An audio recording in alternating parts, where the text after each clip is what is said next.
বিসমিল্লাহির রহমানির রহিম। আসসালামু আলাইকুম ওয়া রাহমাতুল্লাহ।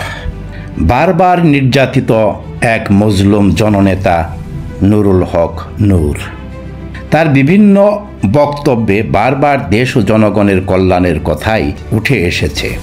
সে কি এমন অপরাধ করেছিল যে অজ্ঞান হয়ে মাটিতে পড়ে যাওয়ার পরও তাকে উপর্যুপরি আঘাত করা হলো? ভিডিও ফুটেজে তার প্রতি যে সম্মিলিত আক্রমণ দেখা যায় তা দেখে তাকে মেরে ফেলাই উদ্দেশ্য ছিল বলে মনে হয়। অথচ চাইলে যৌথ বাহিনী শান্তিপূর্ণভাবে নূরকে দলবল সহ স্থানান্তরিত করতে পারত। একজন মানুষের উপর এক যুগে এতগুলো মানুষের আক্রমণ, এমন কেউ একজন নাই যে বলবে আর মেরো না, মরে যাবে। অথচ তার পরিবর্তে শোনা যায় জুলাই ভরে দে।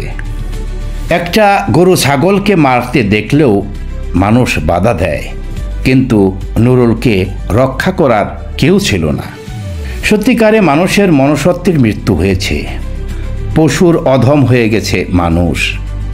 যাই হোক, দুঃখ, আফসোস আর চোখের জলে নূরের দেহের ক্ষত আর হৃদয়ের ক্ষত মুছবে না। তবু আফসোস করি, তবু চোখের জল ঝরে। আরও আশ্চর্য হই, 3-4 দিন হলো, অথচ এ ব্যাপারে লাল টি শার্ট পরা বা কালো টি শার্ট পরা কাউকে গ্রেপ্তার করা হলো না। তাহলে কি নূরের প্রতি এই পৈশাচিক আক্রমণের কোনো বিচার হবে না?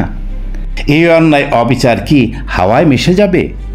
একটা দলের প্রধান, সারা দেশের পরিচিত রাজনৈতিক ব্যক্তিত্ব, তার ব্যাপারে যদি এমন হয়, তাহলে দেশের সাধারণ মানুষ আমাদের কি হবে?